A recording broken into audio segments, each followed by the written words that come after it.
Live from New York, this is WIUR Radio. Hello, and welcome to your New York Sports Update.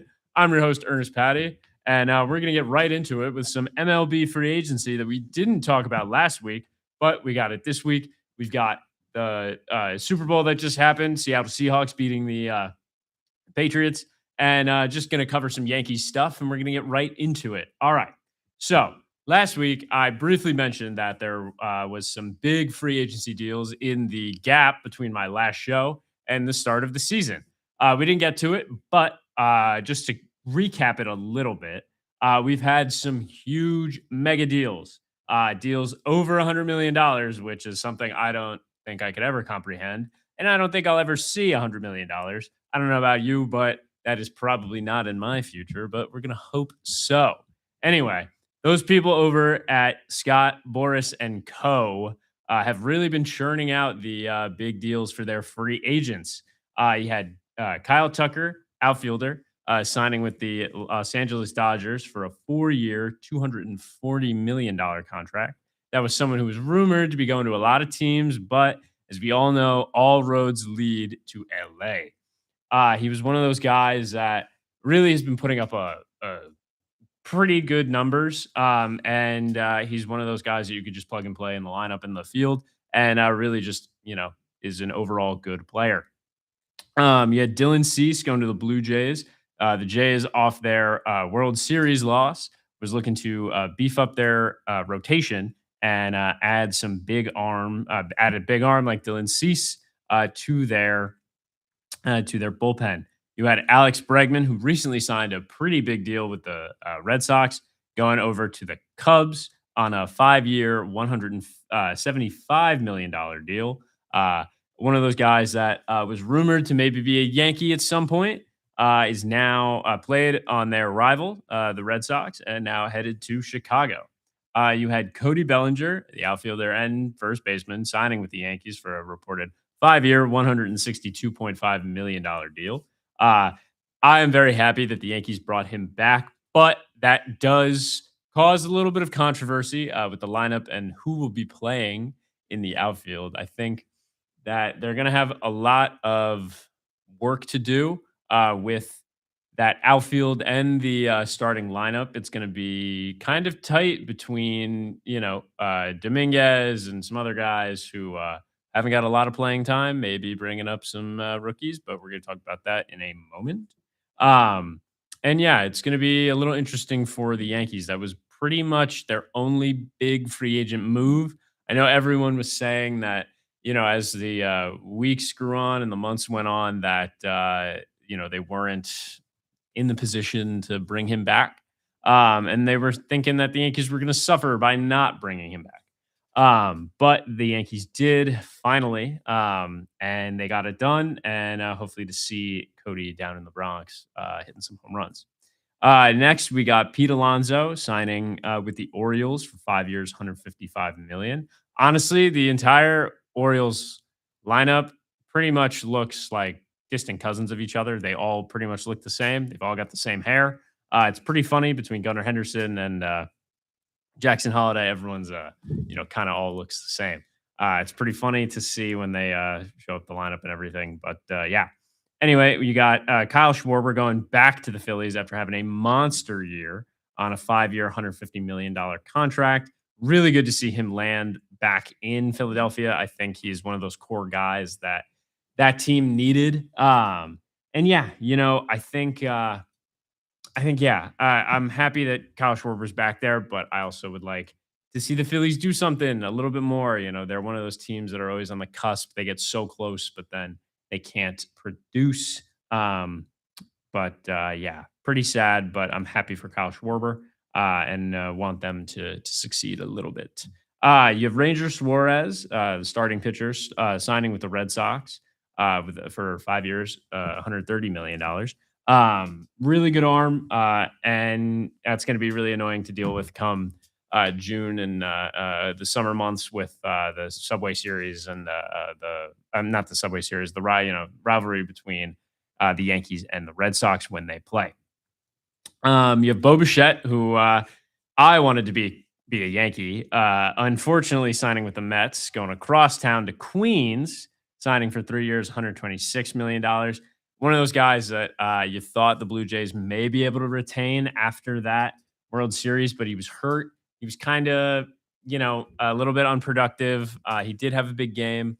I think it was either game 4 or game 5 of the World Series. But yeah, just one of those guys that you thought was, a core member of the team, and they just couldn't get it done in Canada there. So they are in Toronto. So they're moving on from him. But Bo Bichette joins a pretty good Mets team already, even though my Yankees hopefully are a little bit better. Lastly, you've got some of the bigger names. Lastly, you've got Framber Valdez signing with the Tigers, 3 years, $115 million, which is quite a chunk of change for that guy. And that also caused some problems with the Tigers organization there. We'll get to in a moment. So yeah, that was pretty much a few of the big names. I was surprised by a couple of these. I'm surprised the Mets went out and got who they got. But other than that, they stole a couple of Yankees as well. But yeah, honestly, I'm not too worried. I think the Yankees are still in a pretty good spot. I would like them to do a little bit more for them there, but we'll see what happens during the trade deadline, and we'll see what happens after the spring training and whatnot. The pitchers and catchers reported a couple days ago, and there's a possibility that we see Garrett Cole pitch in a few spring training games. That would be very nice to see. Although it is reported that he would be available during the season. He would miss opening day, but we'll see what happens. It would be great to get him out on the field. Couple of other moves, notable veteran and international signings. You have Munetaka Murakami signing with the White Sox. The Japanese slugger landed in Chicago on a 2-year, $34 million deal. One of those guys that you thought was going to sign in one of the bigger markets, and it was a very surprising sign going to Chicago, the other side of Chicago, and signing with the White Sox. White Sox are in a bit of a weird spot. Not really sure what's going to happen with them. They're kind of like the Pirates. You see them make like 1 or 2 moves every like 6 to 8 years. So you'll see what happens with Munetaka Murakami. I think after that second year in his contract, I think he'll go somewhere else. You have Kazuma Okamoto to the Blue Jays to bolster their lineup, and that's on a 4-year, $60 million contract. You have Luis Arias going to the Giants on a 1-year, $12 million deal. And then you have Eugenio Suarez to the Reds, a reunion for him in Cincinnati on a 1-year, $15 million deal.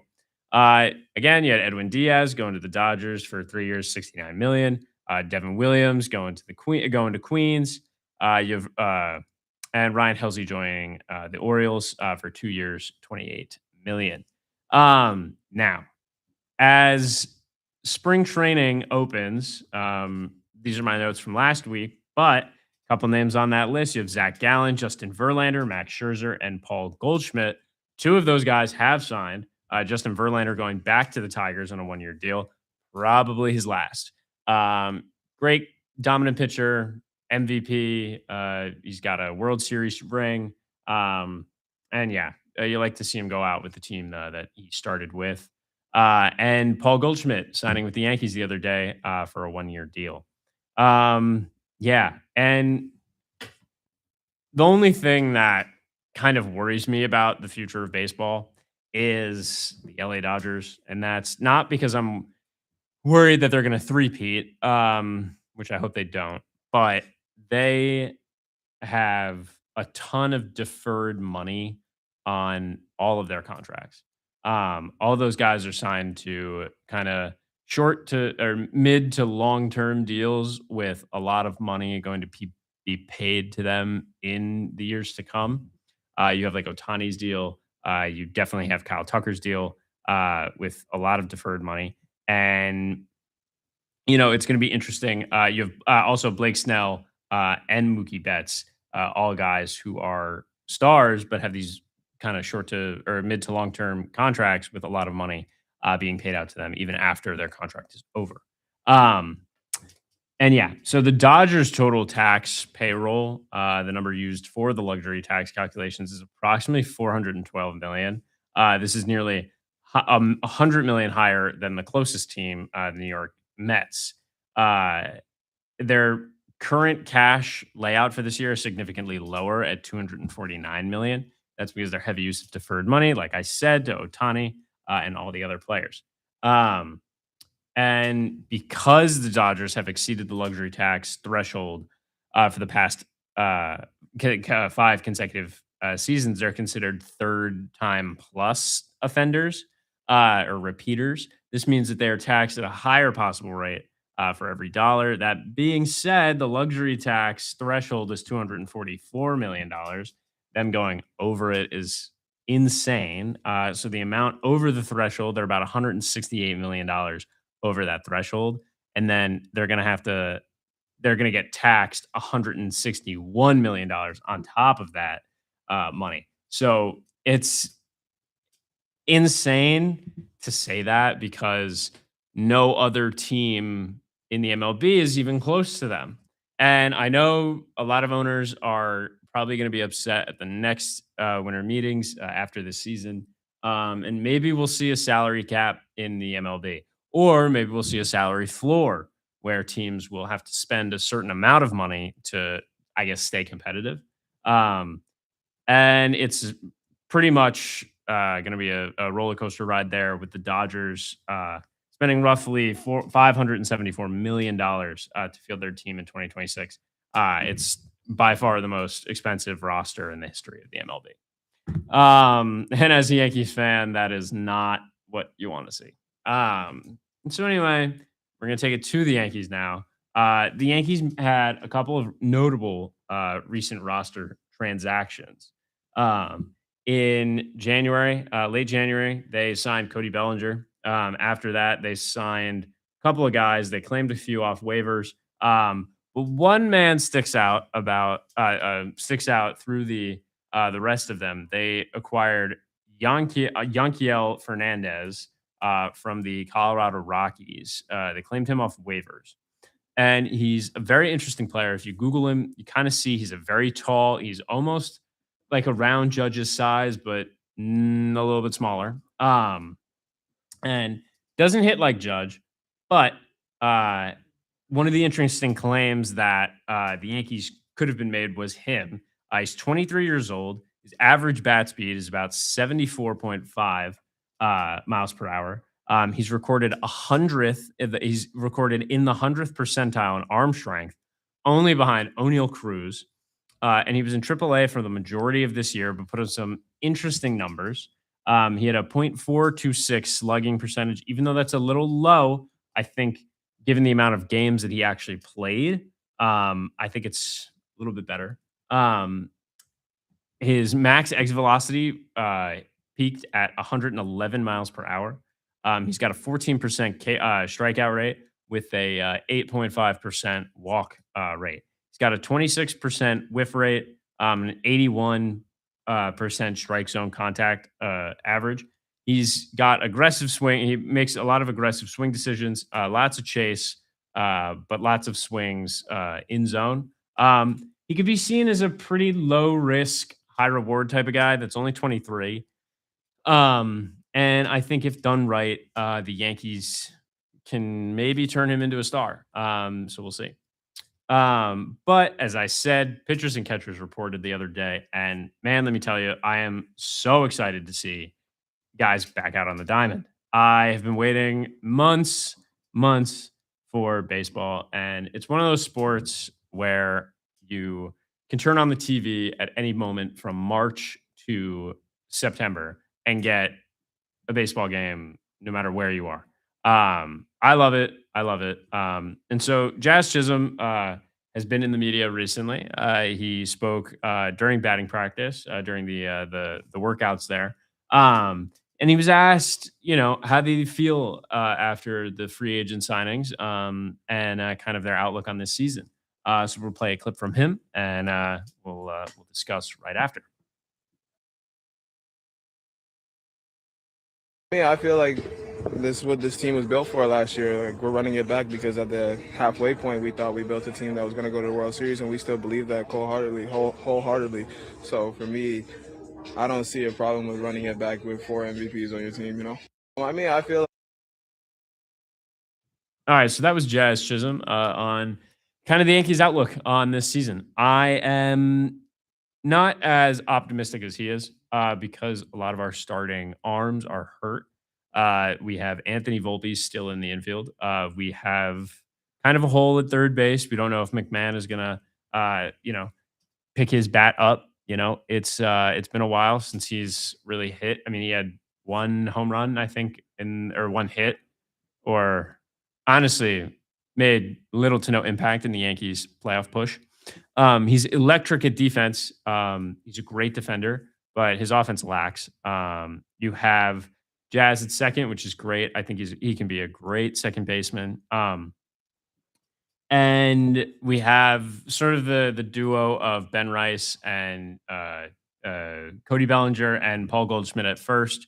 But the Yankees have a lot of work to do in the outfield. You have Spencer Jones, you have the Martian, Jason Dominguez, you've got Trent Grisham, you've got Cody Bellinger, you've got all these guys that are that need a position, they need playing time. And so how do you juggle that? I think the Yankees are obviously going to have Judge in right. They'll have either Cody or Trent in center, but then you have Fernandez, who they just picked up. You have Jason Dominguez, you have Spencer Jones, and you have Ahmed Rosario. All guys that are left fielders or outfielders that can play all the positions. And so I think, yes, it's good for depth. I think that's great. Maybe the Yankees trade a couple of these guys at the deadline, get a couple, 1 year rentals. But again, it's not very reassuring when the lineup kind of looks meh after the 3 spot or the 4 spot. So yeah, I'm less optimistic than Jazz Chisholm is, but I am hopeful that that the Yankees can do some things. I won't. I'm going to stay optimistic until Carlos Rodon, Garrett Cole, and the rest of the gang come off the IR and actually play. And once we see them back in game, I think we'll have a better sense of this season. So yeah, I want to stay hopeful, but it doesn't look too promising yet. But I'm just happy that the guys are back out on the field, and I can't wait to have March, April baseball just coming up. So then we're going to take a look at the Super Bowl now. If you also think that Jason Myers should have been Super Bowl MVP, raise your hand. I do. I think Jason Myers was the MVP, although Kenneth Walker did have outrageous numbers. I still think he should have been MVP. The kicker, obviously, they're not a whole lot. They're not really a talked about position. They only get talked about if they miss a field goal or extra point, and that's like once or twice, maybe 3 times a game. And then they're forgotten about for the rest of the week, and then they come back when they need it most. My buddies and I, we got together for the game, and we all thought that Jason Myers should have been on the voting link there, but unfortunately he wasn't. Maybe next year we'll get that position filled. But anyway, the Super Bowl was kind of meh until like the fourth quarter. The Seahawks their defense was so good, and they kind of had Drake May seeing ghosts out there. He was quoted saying, "I was seeing." Oh no, that was Sam Darnold. But Drake May did have a very tough task of playing against that defense. That defensive line was way too strong for their offensive line. And Will Campbell got beat. There were so many memes online that Will Campbell had, T-Rex arm, or at the draft, there were so many memes that Will Campbell had T-Rex arms. And honestly, he played a great regular season. But then and in the playoffs too. But then come Super Bowl time, it's like he never stepped foot on the field before that.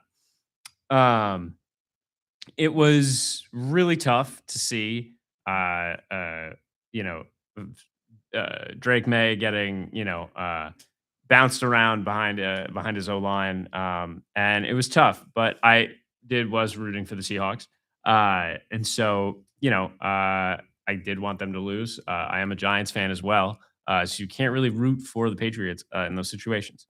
But anyway, if you didn't see the game, the Seattle Seahawks they won the ground game. Kenneth Walker rushed for 135 yards on 27 carries. He gained a staggering 88 yards after contact and forced 9 missed tackles. He had those guys seeing ghosts out there. Sam Darnold was awesome. He was electric. After the game, he was really emotional because he's bounced around the league. He played on 5 different teams before finding his home out in Seattle, and I'm just happy for him. I know we got a late start, but there's people after me that got to go, and I'm unfortunately getting cut short today. But we'll catch you back here next week, next Thursday at 2 o'clock, and we'll bring you all things sports, New York, and elsewhere related. Thank you, and for WIOR, I'm Ernest Patty.